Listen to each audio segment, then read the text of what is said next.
guys! Once again, this is Jane in Dubai. So, nandito ngayon tayo sa Ali na imbitahan ngayon mag-volunteer na makakasama sa International Day Yoga na isa sa mga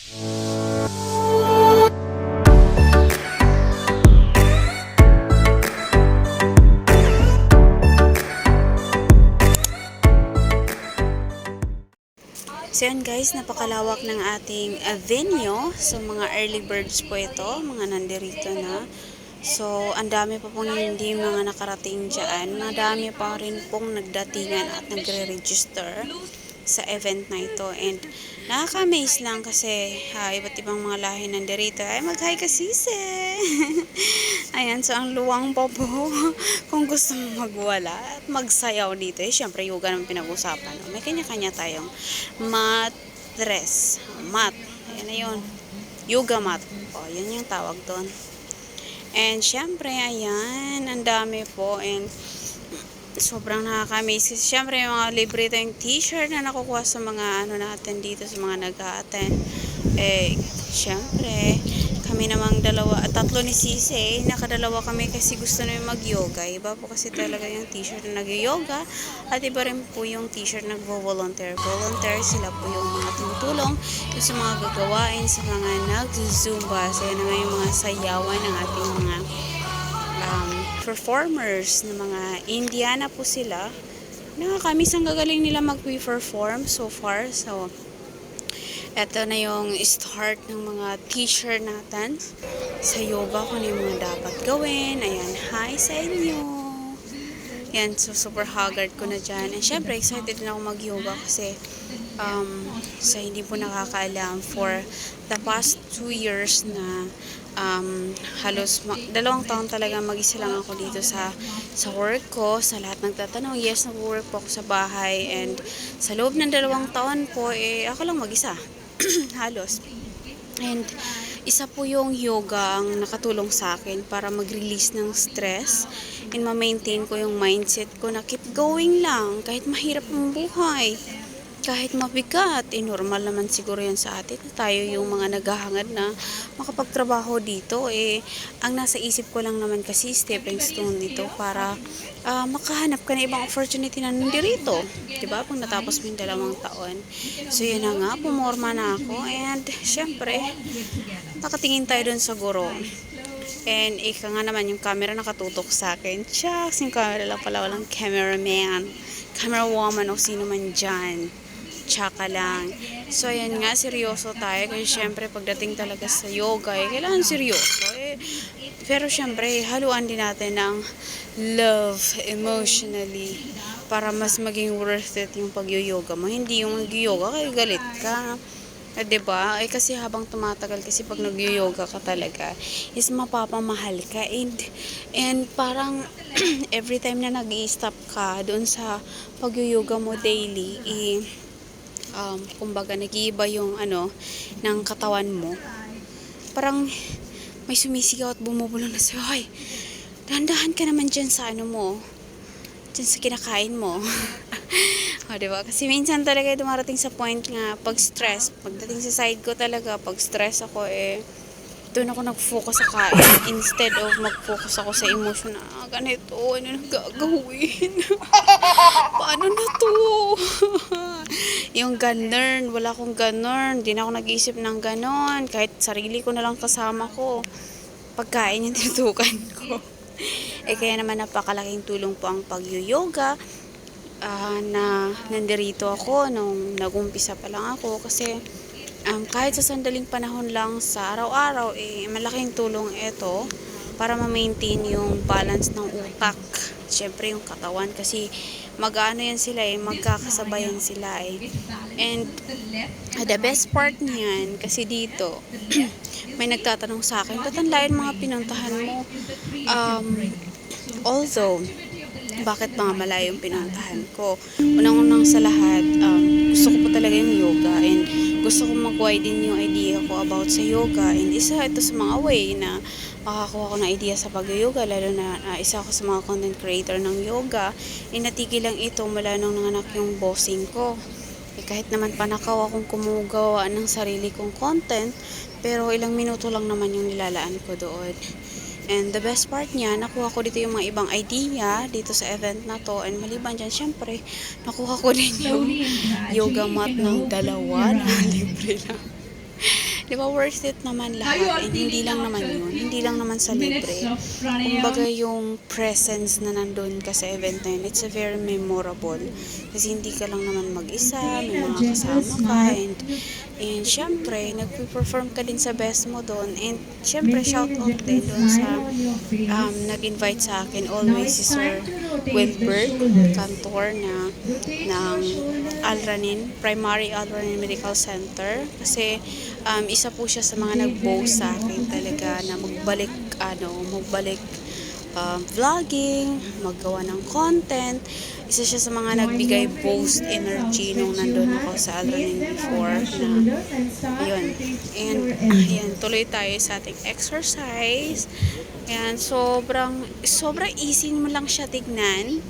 Pero the way na hindi mo na gagalaw yung katawan mo for so long, kahit sabihin mong busy ka sa kakatrabaho araw-araw, it's an exercise already, pero iba po talaga yung binibigyan mo yung oras yung katawan mo na maggalaw-galaw, mag-ehersisyo or mag-yoga ng ganitong mga anuhan, kasi mafe-feel mo talaga na masakit talaga siya sa katawan sa umpisa. Siguro kung hilig mo talaga na or dream mo talaga na magkaroon ng perfect shape, shucks, parang ako, gusto ko din yan.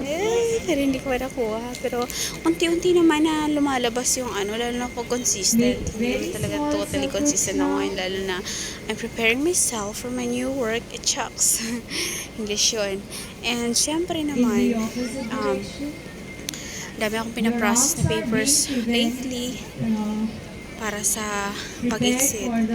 And nakaka-miss yun nga, balik tayo sa pag-yoga. Masakit siya sa katawan. Para siyang yung doon, yung para lang siya sa buhay natin na pag nakahanap tayong trabaho na although hindi naman talaga natin 100% na love yung work na yun, kailangan lang natin kasi pang tawid. Yes, isa ito sa pantawid, yung pagtrabaho sa bahay. And I remember nung nag-start ako dito from onliner na nagbalik ako dito, halos ilang buwan akong nagmumukmuk. Masakit sa feeling na yung as in yung vision na pinapakita ko noon through that business and online. Hindi ko naman inano kasi until this time, tinuloy ko pa rin naman siya. But stop ako doon kasi nga dahil sa toxic na siguro nakasama sa buhay, chucks. Okay, so i-delete na natin yon. So isa yun sa mga and ang hirap mag-move nung nandito ako emotionally, financially, lahat ng pagdating ko dito ang hirap tanggapin. Pero parang yoga, sa umpisa halos mag-a-adjust ka na mag-a-adjust hanggang sa maarap ng katawan mo yung ginagawa mo daily para sa health mo. And ito yung the best part, kasi kung nag-yoga ka o during your free time, huwag nyo lang talagang gawin bago matulog, kasi hindi yun healthy. Hindi yun healthy. Yun yung masasabi ko, hindi healthy mag-yoga bago ka matulog. Mas better po pag umaga or kung may time ka, basta wag lang, pwede ka naman mag-yoga siguro 1 hour after mo kumain, pababain mo muna yung kinain mo, then pwede ka na. Or let's say, pwede ka rin naman kumain 1 hour after kang nag-yoga. Oo, basta dahan-dahan lang. Kasi, lalo na sa pagdating sa carb, sa kanin, kung mahaba yung oras nilaan mo, tapos gutom ka, din, kumbaga control din talaga. Parang pagkukontrol din sa, natin minsan, sa ugali natin. So yun, isa sa mga gusto kong mga formation. Talagang focus ako dyan. And gusto ko yung ginagawa ng yoga. As in, napakalaking impact ito para maitawid ko yung 2 years and sa mga susunod pa na hamon ng buhay. Kaya sa mga besties, mga baby loves dyan, keep going kayo kung ano yung mas nakakapagpasaya sa inyo. And of course, huwag kayong huminto kung nasaan kayo ngayon. Maging kontento kayo kung anong meron kayo, pero huwag kayong huminto kung ano yung mas kaya nyo pang gawin in the future. Diba? And syempre, huwag natin kalimutan pangalagaan yung katawan natin kasi hindi makukuha yung mga pangarap mo na yun. O kung nakuha mo yung mga nakuha ka naman, baliwala ang lahat ng yun kung yung katawan mo naman nagkakaproblema. So, kailangan talagang pangalagaan. Okay, so isa sa mga malaking bagay yung disiplina sa pagkain, ehersisyo sa araw-araw, papawis, although sobrang init ngayon kahit hindi ka na magpapawis. Jokes lang. Pero iba pa rin po talaga, stay dehydrated po sa ating lahat, lalo na sa mga nasa may init na lugar. Ayan, so ito na po yung mga performers natin actually. So sobrang dami po. Kalat-kalat lang talaga siya tignan kasi may kanya-kanyang mga yoga mat. Mga performers natin, ang gagaling nila, super nakaka-amaze kasi wala naman talaga sa edad yung pag-yoga. It's depend on how you going to adapt it on your life. Nakaka-amaze kasi saan galing nila mag-perform.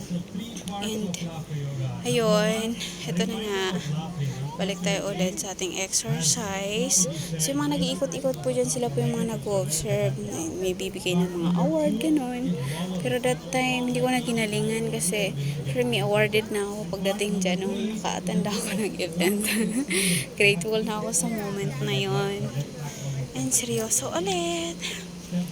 Ayan, so yun, nakakaano lang talaga.